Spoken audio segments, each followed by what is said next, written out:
Hey guys, welcome back to the final part. Finally, what, 4 or 5 months on, we're done with this SU-33. So I'm just gonna wrap up a few little things and then we'll do a final reveal. So yeah, this is a kit, the Minibase SU-33.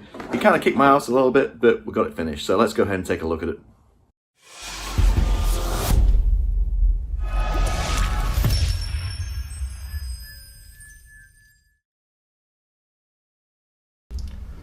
Alright, so coming along nicely with this build, you see you've got nozzles on. I didn't do a video on nozzles because we talked about those a million times in other videos, how to paint them all and stuff. So got them on, I've got the gear on. Curious thing though, I looked for instructions 50 times at least, and the strut that goes from here to there, which is this guy, still only painted up a little bit, is not in the instructions at all. Now I cut it off the sprue, so I know it's on sprue F, but I can't remember the exact number of it, but it basically just goes on there and adds a support, but it's not in the instructions. Neither are these guys, which go on the back here, these kind of stabilizers. They're not in instructions either, so curiously enough, I just painted these up and he's weathered them and then add those on as well. So again, there's a lot of errors in these instructions, but I'll be pointing these out as I go along, so hopefully if you are building this, to help you out a little bit with some of that. So this is looking really good underneath. Like I say, I just need to put those few pieces on. Let me just move it over.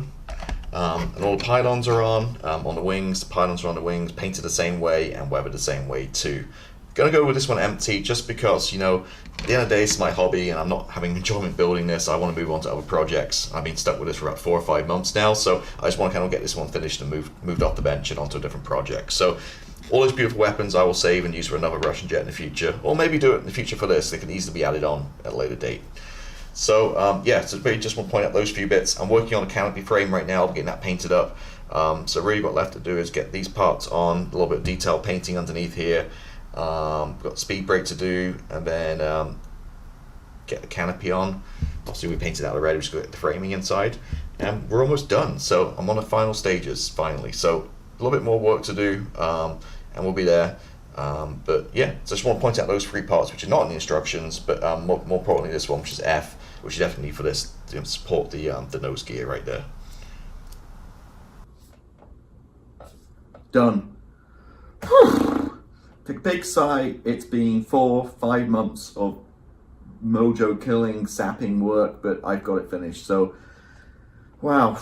So as you can see, I did quite a lot of detail. I got to like 15 parts or so on this, and then the last few I just knocked it out.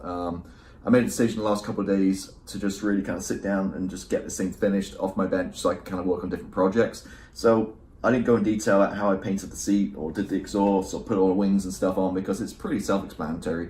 And I've done tons of videos before where I painted exhaust nozzles on kits, painted seats, all that kind of stuff. So it's, I figured if I started filming and going more detail and do another 4 or 5 parts on this, I just wouldn't get it finished. I'd hate it. And at the end of the day, it's my hobby, and I just need to get on and do some more fun, different projects. So it is finished. I'm happy it's finished. It's been a long time. It's not perfect by any means. Mostly I've realized the speed brake inside there should be red, and I painted it green. So what it is at this point. I wasn't going to repaint it. It's a few little glue marks here and there. It's not perfect by any means, but I didn't use all the parts, didn't do all the detailed painting and stuff. I just kind of did what I needed to do to kind of get the build finished into a good standard. All the little stuff in the wheel well underneath and the wheel bays and stuff, I didn't go too much detail in there with painting it because you're not going to see it. I mean, it's going like this on a stand. You're not going to see anything underneath it, so there's no point. Same thing with the cockpit, the canopy frame and stuff. Some of it was just like so intricate, the photo etch was kind of pain in the ass. I just didn't bother dealing with it. But nevertheless, I got it finished and it looks pretty good, I think, especially from a foot or 2 away. So yeah, it's an interesting kit. So let's talk about it. So positives. I think it's really good value for money. It's $100, which is kind of the going rate now for a detailed 48 scale kit. But yeah, this thing's full of plastic. You could spend easily a year on this thing. If you're into that kind of stuff, into details, lots of detail, tiny little fiddly parts, yeah, I actually think it's good value for money for $100. So good value for money. You could, again, another great positive is I got it all folded up like this. There's not many SU-33s out there in this scale where you can fold it all up.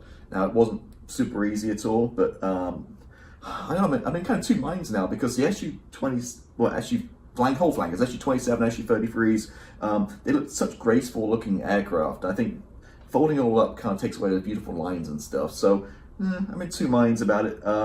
So the fit was okay, questionable on some parts. So that's the elephant in the room. People out there on YouTube haven't even built it and they throw statements out saying it's the best kit ever made. No, it's not the best kit. It's a lot of detail for 48 scale, but is it best? No. There's fit issues, there's ejection pins all over it. The basic stuff, it just wasn't there. Like you look at like Tamiya F-14, so I consider one of the best 48 scale kits. It just falls together, the engineering is superb, the instructions are easy to follow. This isn't like that at all. It's over-engineered. The instructions were actually pretty terrible, to be honest with you. They were hard to kind of look at. They're very cluttered with all the paint call-outs, hard to follow. Some parts were just completely missed off, like the strut behind the nose gear. That wasn't even in the instructions. These like stabilizers at the back, they weren't even in the instructions. Parts were missed out. There was typos, wrong parts. I kind of highlighted a lot of it through my last 14 parts or so. So the instructions weren't great. Color call-outs weren't good. Again, there's a correction sheet added. Yeah, so it wasn't enjoyable? No. For me, no. I mean, it depends. Everybody likes different things in this hobby. People like building detailed stuff. People like getting smaller projects. For me personally, no, there's no right way or wrong way. For me, my kind of perfect thing is to get things moving. I like to see progress. I like to see things get through, getting the paint, getting the weathering, move along, different projects come along my bench. I'm not the kind of guy who has the patience to sit down for 6 months and work, or a year, and work on one project. Now, if you're into, I keep using this analogy for a whole build series, but if you're into battleships, like big warships with tiny photo etch and stuff, I think this is right up your street. I think you're gonna love this one because the detail is pretty up there. Some parts are super tiny. It's just super engineered, like famously the nose gear, 65 parts in just the nose gear, and they just had tiny little parts, microscopic, just for no reason. It's just over-engineered to get the part count up, just badly designed. The way the whole instructions flowed wasn't very easy at all. Made no real sense. I had to kind of get flipped backwards and forwards due to subsections. But at the end of the day, I got a decent, okay-looking 48 scale SU-33. So yeah, it's done. Now I'm very glad. I mean, it just sat the mojo out of me. I just didn't want to build it, especially with filming it too. It was just a real drain because, as you guys probably know, may not know, when you do build series on YouTube, it's not just the building, but the filming and editing adds like 4 or 5 times the amount of work to actually building it. So my fault, I put it up on a poll and you guys voted for it, but now I'm happy to say I finished it. As you notice too, it's completely empty. I didn't do any weapons on it. Now you do get these beautiful slide molded weapons, which again makes it great value for money, because if you're going to go and buy a weapon set like this on its own, like a Nang or what's the other, like, I can't remember the, there's a couple of manufacturers out there that produce weapon sets. So this, you're looking like 30, 40 bucks for this anyway. So again, it's good value. So I'm gonna keep these and use them for a future build, maybe for a kinetic one or something, or maybe for like a Hobby Boss SU-27. But yeah, I just didn't bother because the reason, I'll tell you why, because it's all folded up anyway.